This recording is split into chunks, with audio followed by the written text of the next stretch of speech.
Welcome to ITLS academy. मैं प्रांजलि पांडे आज आप लोगों को संविधान का निर्माण यानी कि मेकिंग ऑफ द कॉन्स्टिट्यूशन पढ़ाऊंगी। आप यहाँ इस चित्र में हमारे देश के बड़े नेताओं को एक दस्तावेज पे हस्ताक्षर करते हुए देख पा रहे होंगे। तो ये वही दस्तावेज है जिसके बनने के पीछे एक बहुत लंबी कहानी रही है और आज हम उसी कहानी को थोड़ा समझेंगे कि हमारे संविधान के बनने के पीछे का क्या इतिहास रहा है। तो आइए देख लेते हैं। हमारे देश में संविधान के बनने का एक लंबा इतिहास रहा है, यानी कि 1773 से 1858 तक के कंपनी शासन से लेकर 1935 तक की जो भारत शासन अधिनियम आया, ये सारे अधिनियम जो ब्रिटिश काल में आए थे, इन्हीं अधिनियमों से भारत के संविधान निर्माण का मार्ग प्रशस्त, यानी कि इन्हीं अधिनियमों से हमारे भारत देश में अपना एक संविधान होना चाहिए, ऐसा विचार आया। और कहीं ना कहीं इन अधिनियमों की बहुत सारी बातों को हमारे संविधान में जोड़ा भी गया और अंत में 1950 में भारत का संविधान बनकर तैयार हो जाता है और लागू हो जाता है। तो इस तरह हम लोगों ने देखा कि हमारे देश की संविधान बनने में 1773 से 1935 तक का सफर और उसके बाद से फिर 1935 से 1950 तक का एक लंबा सफर रहा और धीरे धीरे हमारे देश का संविधान बन जाता है। 1950 में अंत में ये लागू हो जाता है। तो आज हम लोग अपने इस टॉपिक में, इस चैप्टर में यही पढ़ेंगे कि संविधान का निर्माण कैसे हुआ और औपचारिक तरीके से हमारे देशवासी संविधान सभा की मांग कब से शुरू कब से किए और संविधान की मांग कब से वो करने लग गए औपचारिक तरीके से और संविधान सभा की मांग कब से वो की। इन सारी बातों को देखेंगे और कैसे संविधान सभा का गठन हुआ, कैसे संविधान का निर्माण हुआ, संविधान है क्या, इन सारी बातों को आज हम लोग अपने इस चैप्टर में पढ़ेंगे। तो आइए अब देख लेते हैं। तो सबसे पहले हम यहाँ ये देखेंगे कि संविधान है क्या। आखिर संविधान कौन सी ऐसी चीज है जिसको बनाने में इतना वक्त लगा और संविधान क्या है, क्यों इसकी जरूरत है। तो संविधान एक ऐसा दस्तावेज है जो सरकार की रूपरेखा व प्रमुख नीतियों का निर्धारण करता है, यानी कि इस दस्तावेज में वो सारे नियम कानून, वो विधियां लिखी होती हैं कि कैसे शासन को संचालित करना है, किसी देश की शासन व्यवस्था को कैसे संचालित करना है, ये सारी बातें संविधान में लिखी होती हैं। यानी कि ये एक ऐसा दस्तावेज होता है जिसमें किसी देश की शासन व्यवस्था को संचालित करने की विधियां लिखी होती है। तो अब इसमें पढ़ेंगे कि संविधान निर्माण की क्रमिक मांग, संविधान निर्माण की क्रमिक मांग यानी कि संविधान बनाने का क्रमिक मांग कब से प्रारंभ हुआ, इस चीज को हम लोग इसमें देखेंगे। भारतीय संविधान का निर्माण एक संविधान सभा द्वारा हुआ। भारत का जो संविधान था, इसका निर्माण एक संविधान सभा गठित होती है और यही संविधान सभा हमारे संविधान का निर्माण करती है। तो यानी कि एक संविधान सभा हमारे भारत संविधान का निर्माण करती है। जून 1934 में सर्वप्रथम संविधान सभा के लिए औपचारिक रूप से एक निश्चित मांग पेश की। ये डेट अपने आप में बहुत इंपॉर्टेंट है। सबसे पहले औपचारिक रूप से, मतलब मांग तो बहुत पहले से हो रही है। 1906 में 6 से ही स्टार्ट हो गया था कि हमारा एक संविधान होना चाहिए और अक्सर ये बातें उठती रहती थी। गांधी जी ने भी कहा था और सारे नेताओं ने समय समय पर मांग की संविधान की, लेकिन एक औपचारिक तरीके से 1934 में सबसे पहले संविधान सभा के लिए एक औपचारिक रूप से एक निश्चित मांग सुनी।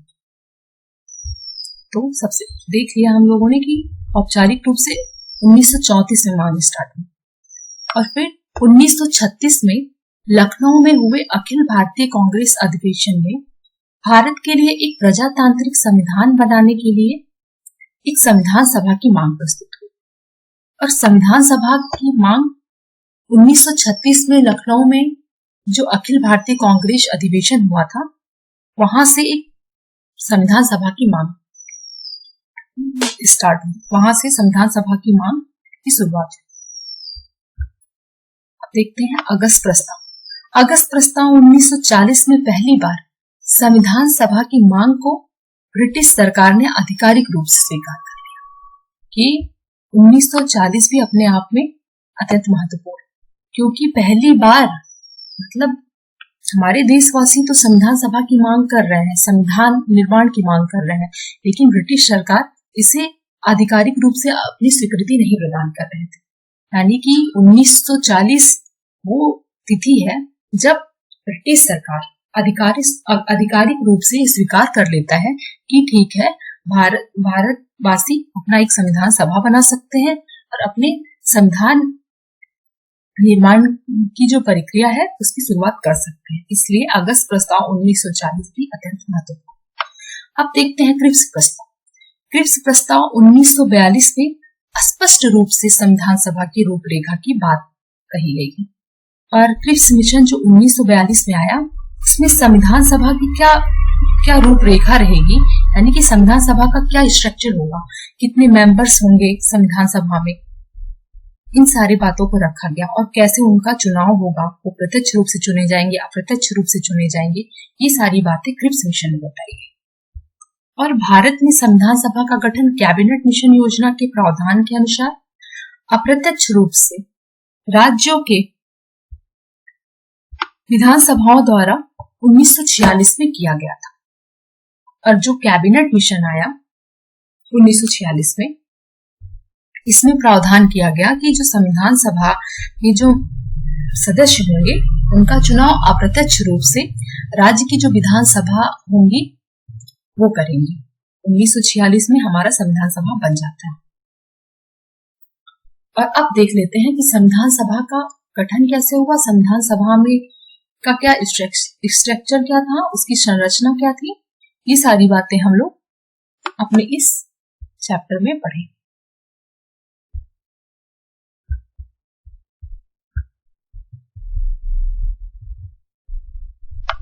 कैबिनेट मिशन के अनुसार संविधान सभा के सदस्यों की संख्या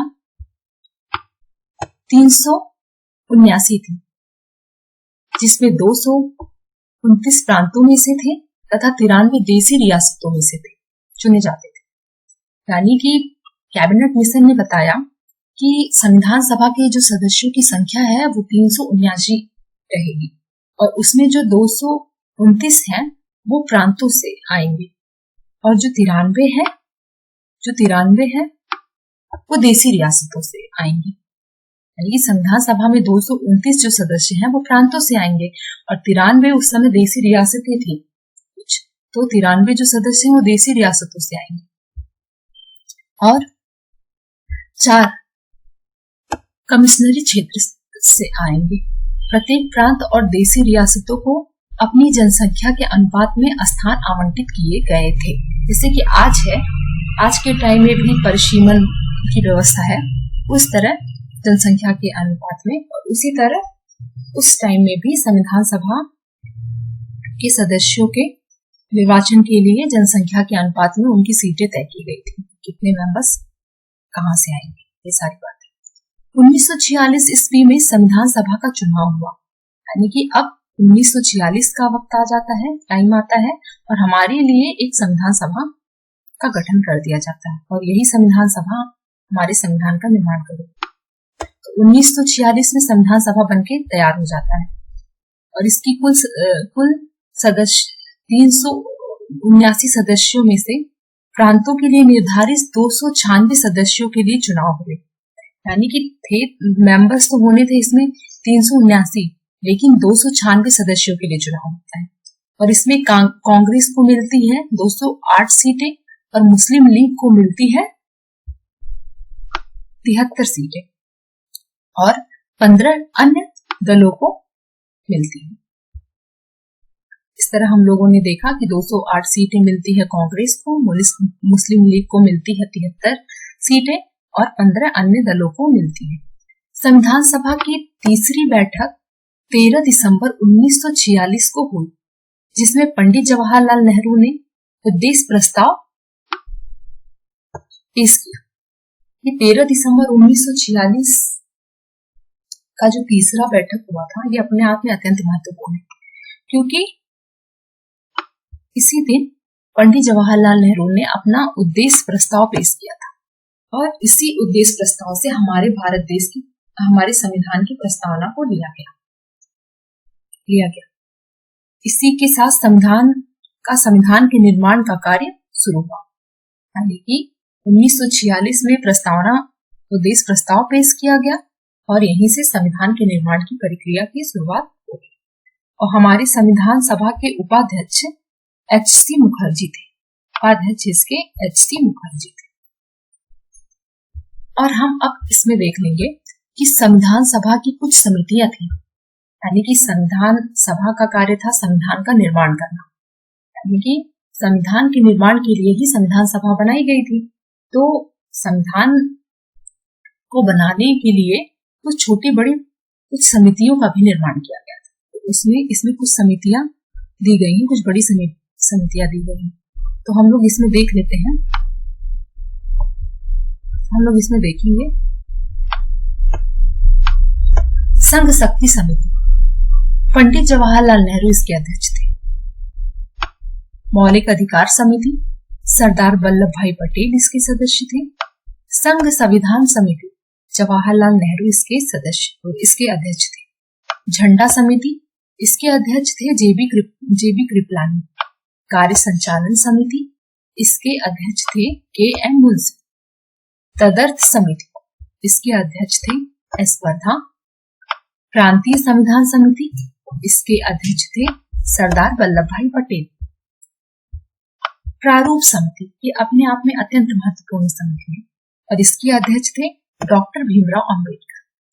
प्रारूप समिति को अभी हम आगे अच्छे से विस्तार में देखेंगे, क्योंकि यही वो प्रारूप समिति है जो हमारे संविधान के प्रारूप को यही बनाती है। यही समिति हमारे संविधान के प्रारूप, यानी कि संविधान का क्या स्ट्रक्चर होगा, क्या कुछ, यही इसका निर्धारण करती है। और राष्ट्रध्वज संबंधी तदर्थ समिति के अध्यक्ष थे डॉक्टर राजेंद्र प्रसाद। तो यहाँ देख लेते हैं प्रारूप समिति के बारे में। 29 अगस्त 1947 को एक संकल्प पारित करके प्रारूप समिति का गठन किया गया तथा इसके अध्यक्ष के रूप में डॉक्टर भीमराव अंबेडकर को चुना गया। यानी कि प्रारूप समिति के जो अध्यक्ष हैं वो डॉक्टर भीमराव अंबेडकर थे। प्रारूप समिति के सदस्यों की संख्या 7 थी। प्रारूप समिति में डॉक्टर भीमराव अंबेडकर को लेके 7 मेंबर्स थे। तो मेंबर को देख लेते हैं, सदस्यों को देख लेते हैं। डॉक्टर भीमराव अंबेडकर अध्यक्ष थे और सदस्य थे एन. गोपाल स्वामी आयंगर, अल्लादी कृष्णा स्वामी अय्यर, कन्हैयालाल मणिकलाल मुंशी, सैयद मोहम्मद सादुल्ला, एन. माधवराव पीएल मित्र के स्थान पर ये आए थे। डीपी खेतान 1948 ईस्वी में इनकी मृत्यु के बाद टीटी कृष्णामाचारी को इनका सदस्य बनाया गया। यानी कि पहले कौन थे? टीटी कृष्णामाचारी। फिर जब इनकी मृत्यु हो जाती है तो कौन आ जाता है? टीपी खेतान।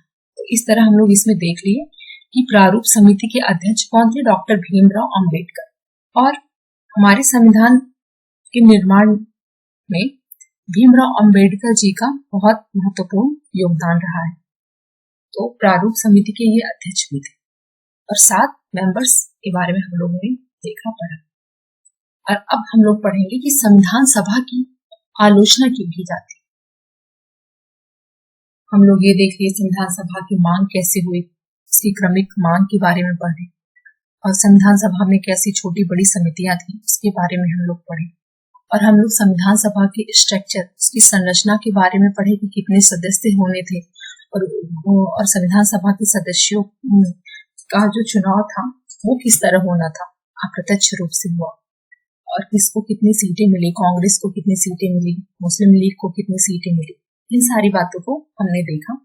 और अंत में हम लोग ये देख लेते हैं कि संविधान सभा की आलोचना, कुछ लोग संविधान सभा की आलोचना भी करते हैं, तो हम लोग अब इसमें यही देखेंगे कि संविधान सभा की आलोचना।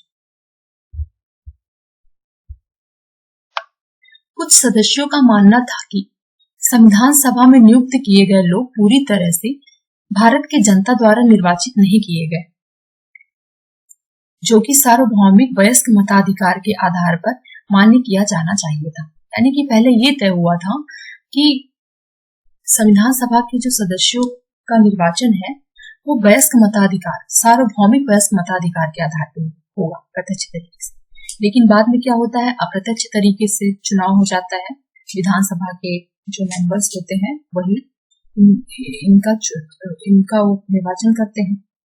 तो इस बेस पे भी कुछ विद्वानों ने, कुछ विशेषज्ञों ने संविधान सभा की आलोचना की। और दूसरा देखते हैं, आलोचकों का यह भी मानना था कि संविधान सभा ब्रिटिश सरकार के द्वारा बनाई गई, उसी सरकार की अनुमति के साथ इसने अपने सभी सत्र को आयोजित किया था, अतः यह संप्रभु सभा नहीं थी।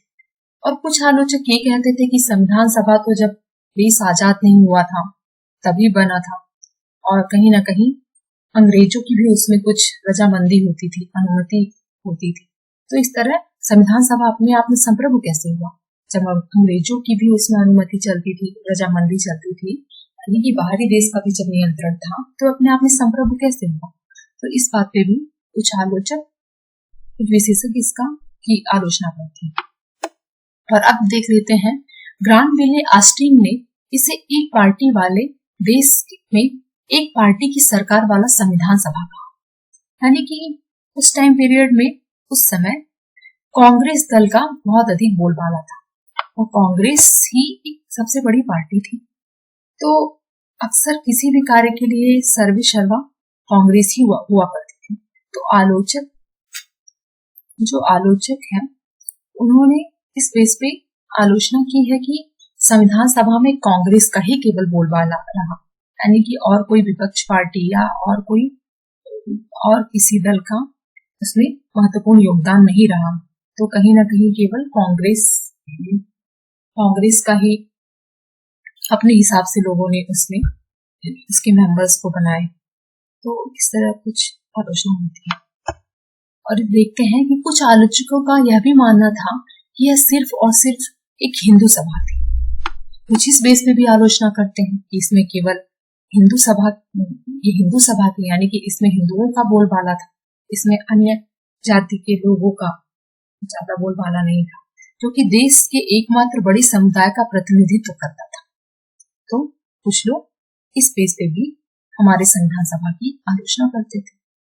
तो इस तरह आज हम लोगों ने अपने इस चैप्टर में देखा कि संविधान बनने के पीछे का इतिहास क्या रहा, फिर संविधान बनाने का जो औपचारिक मांग है वो कब से प्रारंभ हुआ, और संविधान बनाने के लिए जिस संविधान सभा का निर्माण करना था, संविधान सभा का गठन करना था, उसकी मांग कब से होती है और उसकी स्वीकृति कब मिलती है, संविधान सभा का गठन कैसे हुआ, संविधान सभा में कैसी कैसी समितियां थी, संविधान सभा में का जो चुनाव था वो किस तरह हुआ, कितने सदस्यों को कितनी सीटें मिली, इन सारी बातों को हमने इसमें जाना।